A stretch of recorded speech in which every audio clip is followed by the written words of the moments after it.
পূর্ব ঘটনা ১। ১৯৭৪ সালের মাঝামাঝির ঘটনা। দুষ্কৃতিকারী দমন অভিযানে সেনাবাহিনী সারা দেশে নিয়োজিত। সেনাবাহিনীর কর্মকর্তা ও মুক্তিযোদ্ধা মেজর ডালিমের খালাতো বোন তাহমিনার বিয়ে ঠিক হলো কর্নেল রেজার সঙ্গে। বিয়ের দুদিন আগে মেজর ডালিম অনুষ্ঠানে যোগ দিতে কুমিল্লা থেকে ঢাকায় এলেন।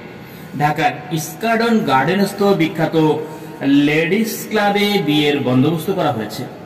সেই বিয়েতে অনেক গণ্যমান্য লোক এসেছিলেন অতিথি হিসেবে। পুরো অনুষ্ঠানটাই তদারক করছিলেন মেজর ডালিমের স্ত্রী নিম্মি। ডালিমের শ্যালক বাপ্পি ছুটিতে এসেছে কানাডা থেকে। বিয়েতে সেও উপস্থিত। রেডক্রস চেয়ারম্যান গাজী গোলাম মোস্তফা পরিবার সহ উপস্থিত রয়েছে অভ্যাগতদের মধ্যে। বাইরের হলে পুরুষদের বসার জায়গায় ডালিমের শ্যালক বাপ্পি বসেছিল। তার ঠিক পেছনের সারিতে বসেছিল গাজীর ছেলেরা। ওরা সবাই কম বয়সী। হঠাৎ করে গাজীর ছেলেরা পেছন থেকে ঠাট্টা করে বাপ্পির মাথার চুল টানে। বাপ্পি পেছনে তাকালে ওরা নির্বাক বসে থাকে। এভাবে গাজীর ছেলেরা বারবার বাপ্পির চুল ধরে টানছিল। বাপ্পি রেগে গিয়ে তাদের জিজ্ঞেস করে, চুল টানছে কে? আমরা পরখ করে দেখছিলাম আপনার চুল আসল না পরচুলা, জবাব দিল লোকজন। মাথা ঘুরিয়ে নিতেই আবার চুল টান দিল। এবার বাপ্পি যে ছেলেটি চুলের টান দিয়েছিল তাকে ধরে ঘর থেকে বের করে নেয়। মেজর ডালিম তখন বিয়ের তদারকি এবং অতিথিদের নিয়ে ব্যস্ত। খাওয়া দাওয়া পর্ব শেষ। সেদিন আবার বিটিভিতে সত্যজিৎ রায়ের মহানগর চলচ্চিত্রটি দেখানোর কথা, তাই অনেকেই তাড়াতাড়ি ফিরে যাচ্ছে ছবিটি দেখার জন্য। অল্প সময়ের মধ্যেই লেডিস ক্লাব প্রায় ফাঁকা হয়ে গেল। ঢাকার এসপি মাহবুবুর ছিলেন মেজর ডালিমের বিশেষ ঘনিষ্ঠ বন্ধুদের একজন। দুজনে একসঙ্গে মুক্তিযুদ্ধ করেছেন। এসপি মাহবুব খবর পাঠিয়েছেন অনুষ্ঠানে তার পৌঁছতে একটু দেরি হবে। এদিকে ঘনিষ্ঠ আত্মীয় স্বজনেরা সবেমাত্র খেতে বসেছে। হঠাৎ দুটো মাইক্রোবাস এবং একটা কার এসে ঢুকলো লেডিস ক্লাবে। কার থেকে নামলো স্বয়ং গাজী গোলাম মোস্তফা, আর মাইক্রোবাস দুটি থেকে নামলো ১০-১২ জন অস্ত্রধারী কুত্তা। গাড়ি থেকে চিৎকার করতে করতে বেরুলেন গাজী গোলাম মোস্তফা। কোথায় মেজর ডালিম? বেশি বার বেড়েছে, তাকে আজ আমি শায়েস্তা করব। মেজর ডালিম তখন ভেতরে সবার সঙ্গে খাচ্ছিলেন। কে যেন এসে বলল, গাজী এসেছে। ডালিমকে তিনি খুঁজছেন। হঠাৎ করে গাজী এসেছেন, কি ব্যাপার? ডালিম বাইরে এলেন। বারান্দায় আসতেই ৬-৭ জন স্টেনগানধারী ডালিমের বুকে অস্ত্র ঠেকিয়ে ঘিরে ধরল। ঘটনার আকস্মিকতায় ডালিম হতবাক, অপ্রস্তুত। সামনে এসে দাঁড়ালেন ভীষণভাবে ক্ষিপ্ত স্বয়ং গাজী। তার ইশারায় অস্ত্রধারীরা সবাই তখন ডালিমকে টানা হেঁচড়া করে মাইক্রোবাসের দিকে নিয়ে যাওয়ার চেষ্টা করছে। বিয়ে উপলক্ষে নিরাপত্তার জন্য পুলিশের বন্দোবস্ত করা হয়েছে। গাড়িতে ডালিমের এসকর্ট সৈনিকরা রয়েছে। ডালিম ঠিক বুঝতে পারছিলেন না কি করা উচিত। একটা বিয়ের অনুষ্ঠান, কন্যাদান করা হয়নি তখনও। কি কারণে যে এমন অদ্ভুত একটা পরিস্থিতির সৃষ্টি হলো সেটাই বুঝতে পারছিলেন না। হঠাৎ ডালিম দেখলেন বিশিষ্ট মুক্তিযোদ্ধা আলম এবং চুল্লুকে মারতে মারতে একটা মাইক্রোবাসে উঠালো ৩-৪ জন অস্ত্রধারী। ইতিমধ্যে বাইরে হইচই শুরু। ডালিমের স্ত্রী নিম্মি এবং বিয়ের কনে তাহমিনার আম্মা বেরিয়ে এসেছে অন্দরমহল থেকে। কন্যার মা ছুটে এসে গাজীকে বললেন, ভাই সাহেব, এ কি করছেন আপনি? ওকে কেন অপদস্থ করছেন? কোথায় নিয়ে যাচ্ছেন ওকে? কি দোষ করেছে? গাজী তার কোনো কথার জবাব দিলেন না। তার হুকুম তামিল হলো। ডালিমকে জোর করে ঠেলে উঠানো হলো মাইক্রোবাসে। গাড়িতে উঠে ডালিম দেখলেন আলম ও চুল্লু দুজনেই গুরুতর আহত। ওদের মাথা এবং মুখ থেকে রক্ত গড়িয়ে পড়ছিল। ডালিমকে গাড়িতে তুলতেই তাহমিনা আম্মা এবং ডালিমের স্ত্রী নিম্মি দুজনেই গাজীকে বললেন, ওদের সঙ্গে আমাদেরকেও নিতে হবে আপনাকে, ওদের একা নিয়ে যেতে দেব না আমরা। গাজীর ইশারায় ওদেরকেও ধাক্কা দিয়ে উঠানো হলো মাইক্রোবাসে। মাইক্রোবাস দুটি ছিল সাদা রঙের এবং গায়ে ছিল রেডক্রস চিহ্ন আঁকা। গাজীর গাড়ি চলল আগে আগে, আর ডালিমের বহনকারী মাইক্রোবাসটি চলল তার পেছনে পেছনে। এর মধ্যে ডালিমের ছোট ভাই মুক্তিযোদ্ধা কামরুল হক স্বপন বীর বিক্রম প্রথম যোগাযোগ করলেন রেসকোর্সে আর্মি কন্ট্রোল রুমে, পরে ক্যান্টনমেন্টের এমপি ইউনিটে। ঢাকা ব্রিগেড মেসেও খবরটা পৌঁছে দিলেন স্বপন। তারপর বেরিয়ে গেলেন ঢাকা শহরের মুক্তিযোদ্ধাদের সঙ্গে যোগাযোগ করে ডালিমকে খুঁজে বের করার জন্য। আবুল খায়ের লিটু ডালিমের ছোট বোন, মহুয়ার স্বামী এবং ডালিমের বন্ধু। তিনি ছুটে গেলেন ডালিমের বন্ধু এসপি মাহবুবের বাসায় বেইলি রোডে। ডালিমকে তুলে নিয়ে যাবার কথা শুনে মাহবুব স্তম্ভিত হয়ে যান। প্রধানমন্ত্রীকে এই খবরটা সবচেয়ে আগে দেওয়া দরকার, কোনো অঘটন ঘটে যাবার আগে। গাজীর কোনো বিশ্বাস নেই, ওর দ্বারা সবকিছু সম্ভব। মাহবুব টেলিফোনের দিকে এগিয়ে যান, কিন্তু মাহবুবের রেড টেলিফোন বেজে উঠল। মাহবুব আস্তে উঠিয়ে রিসিভার। প্রধানমন্ত্রী নিজেই কল করেছেন। তিনি এসপি মাহবুবকে তাড়াতাড়ি তার বাসায় চলে আসতে বললেন। শেখ মুজিব তখনও পুরো ঘটনা জানেন না। এসপি মাহবুব পুরো ঘটনা শেখ মুজিবের কাছে ব্যাখ্যা করলেন। এদিকে গাজীর কাফেলা তখন রমনা থানা হয়ে চলছে আগারগাঁওয়ের দিকে। ডালিম চিন্তিত হয়ে পড়লেন। গাজীর মনে কোনো দুরভিসন্ধি নেই তো? রক্ষী বাহিনীর ক্যাম্পে নিয়ে গিয়ে হত্যা করবে না তো? ওর পক্ষে সবকিছুই করা সম্ভব, কিছু একটা করা উচিত। হঠাৎ ডালিম বলে উঠলেন, গাড়ি থামাও। ড্রাইভার গাড়ি থামিয়ে দিল। গাড়িটা থেমে পড়ার সামনেই গাজীর গাড়িটাও থেমে পড়ল।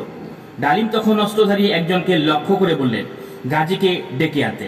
গাজী নেমে এসে ডালিম তাকে বললেন, গাজী সাহেব, আপনি আমাদের নিয়ে যাই চিন্তা করে থাকবেন না কেন, লেডিস ক্লাব থেকে আমাদের উঠিয়ে আনতে কিন্তু সবাই আপনাকে দেখেছে।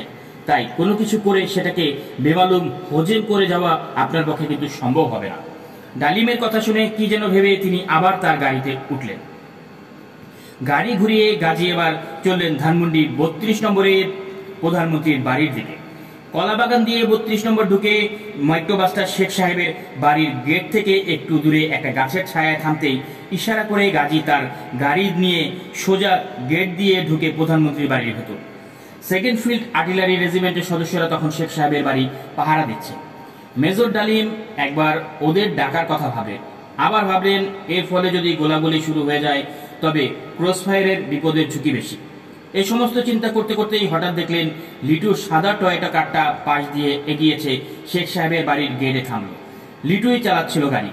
গাড়ি থেকে নামলো এসপি মাহবুব। নেমেই প্রায় দৌড়ে ভেতরে চলে গেল সে। লিটু একটু এগিয়ে গিয়ে রাস্তার পাশে গাড়ি থামিয়ে রইল, সম্ভবত মাহবুবের ফিরে আসার অপেক্ষায়। লিটু এবং মাহবুবকে দেখে সবাই আশ্বস্ত হলেন। মাহবুবের ভেতরে যাওয়ার কয়েক মিনিটের মধ্যেই শেখ রেহানা, শেখ কামাল ছুটে বাইরে এসে সবাইকে ভেতরে নিয়ে যায়। আলোক ও চুল্লুর রক্তক্ষরণ দেখে শেখ মুজিব ও অন্য সবাই শঙ্কিত হয়ে ওঠেন। গাজীকে উদ্দেশ্য করে গর্জে উঠলেন শেখ মুজিব, বললেন, এটা কি করেছিস? চেয়ার ছেড়ে উঠে এসে নিম্মি এবং ডালিমকে জড়িয়ে ধরলেন তিনি। তাহমিনার আম্মা ঠিকমতো হাঁটতে পারছিলেন না। শেখ কামাল, শেখ রেহানা ওরা সবাই ধরাধরি করে ওদের উপরে নিয়ে গেলেন। শেখ মুজিব কামরায় তখন ডালিম, নিম্মি আর গাজী ছাড়া অন্য কেউ ছিল না। নিম্মি দুঃখে গ্লানিতে কান্নায় ভেঙে পড়লেন। শেখ মুজিব ওকে জড়িয়ে ধরে সান্ত্বনা দিতে চেষ্টা করছিলেন। অদূরে গাজী ভেজা বিড়ালের মতো কুকড়ে দাঁড়িয়ে কাঁপছিল। হঠাৎ ফোন বেজে উঠল, রেড ফোন। শেখ সাহেব নিজেই তুলে নিলেন রিসিভার। গাজীর বাসা থেকে ফোন এসেছে। বাসা থেকে খবর দিল আর্মি গাজীর বাসা রেড করে সবাইকে ধরে নিয়ে গেছে। শুধু তাই নয়, সমস্ত শহরে আর্মি চেকপোস্ট বসিয়ে প্রতিটি গাড়ি চেক করছে। ক্যান্টনমেন্ট থেকে কিডন্যাপিং এর খবর পাওয়ার পরপরই ইয়ং অফিসাররা যে যেখানে ছিল সবাই বেরিয়ে পড়েছে এবং খুঁজে বের করার চেষ্টা করছে মেজর ডালিম ও তার স্ত্রী নিম্মিকে। সমস্ত শহর হইচই পড়ে গেছে। গাজীরও কোনো খবর নেই। গাজীকে এবং তার সন্ত্রাসীদের খুঁজছে আর্মি তন্ন তন্ন করে সম্ভাব্য সব জায়গায়। টেলিফোন পাওয়ার পর শেখ মুজিবের মুখটা কালো হয়ে গেল। ফোন পেয়ে তিনি সবার সামনেই চিফ আর্মি অফিসার শফিউল্লাহকে হটলাইনে বললেন, ডালিম, নিম্মি, গাজী সবাই আমার এখানে আছে, তুমি জলদি চলে আসো আমার এখানে। ফোন রেখে গাজীকে উদ্দেশ্য করে শেখ মুজিব বললেন, মাপ চা নিম্মির কাছে। গাজী শেখ মুজিবের হুকুমে নিম্মির দিকে এক পায়ে এগোতে সিংহের মতো গজে উঠল নিম্মি, খবরদার, তোর মতো ইতর লোকের মাপ চাইবার কোনো অধিকার নেই, বদমাইশ। ডালিম অনেক চেষ্টা করেও সেদিন নিম্মিকে শান্ত করতে পারেনি। শেখ মুজিব নিম্মির কথা শুনে ওকে জড়িয়ে ধরে মাথায় হাত বুলিয়ে আদর করে বলেছিলেন, মা তুই শান্ত হ, হাসিনা রেহানার মতো তুই আমার মেয়ে, আমি নিশ্চয়ই ওর উপযুক্ত বিচার করব।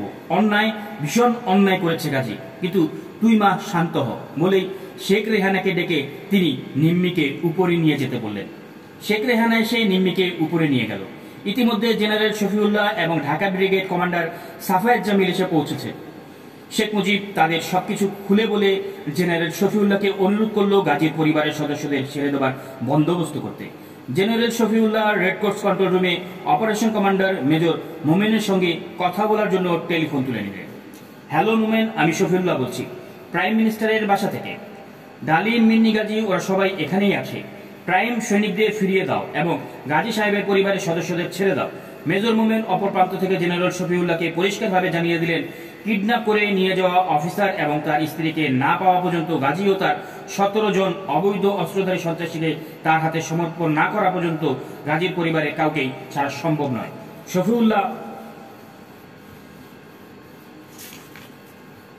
শফিউল্লাহ অনেক বোঝানোর চেষ্টা করলেন, কিন্তু মেজর মোমেন তার অবস্থানে অটল। অবশেষে শফিউল্লাহর ইচ্ছার বিরুদ্ধে অনেকটা বাধ্য হয়ে প্রধানমন্ত্রীকে অপারেশন কমান্ডারের শর্তগুলো জানালেন। শেখ মুমিন তখন ডালিমকে অনুরোধ করলেন মেজর মোমেনের সঙ্গে কথা বলতে। ডালিম অজ্ঞতা টেলিফোনে হাত তুলে নিলেন। হ্যালো স্যার, মেজর ডালিম বলছি। সবকিছু নিয়ন্ত্রণে, প্রধানমন্ত্রী কথা দিয়েছেন তিনি ন্যায় বিচার করবেন। মেজর মোমেন ডালিমের কথা শুনে নরম হলেন না, বরং তিনি বললেন, অস্ত্রধারী সন্ত্রাসীদের কোনোভাবেই ছেড়ে দেওয়া যায় না, সাময়িকের পক্ষে সম্ভব নয়। ডালিম অনুরোধ জানিয়েছিলেন মেজর মোমেন যেন নিজেই পরিস্থিতি দেখে যান। মেজর মোমেন নিজে না এসে ক্যাপ্টেন ফিরোজকে পাঠান 32 নম্বর অবস্থা দেখার জন্য। অল্পক্ষণের মধ্যেই ক্যাপ্টেন ফিরোজ এসে পড়লেন। ফিরোজ ডালিমের বাল্যবন্ধু, এসে ডালিমকে জড়িয়ে ধরলেন। ক্যাপ্টেন ফিরোজকে উদ্দেশ্য করে সবাই সামনেই ডালিম বলেছিলেন, দেশের প্রধানমন্ত্রী যখন বিচারের ওয়াদা করেছে, সেই ক্ষেত্রে গাজীর পরিবারের সদস্যদের আর আটকে রাখার প্রয়োজন কি? মেজর মোমেনকে বুঝিয়ে তাদের ছেড়ে দেওয়ার বন্দোবস্ত করিস। বাইরে বেরিয়ে মেজর ডালিম দেখলেন 32 নম্বরের রাস্তায় গাড়ির ভিড়ে তিল ধারার ঠাঁই নেই। পুলিশ অবস্থা সামাল দিতে হিমশিম খাচ্ছে।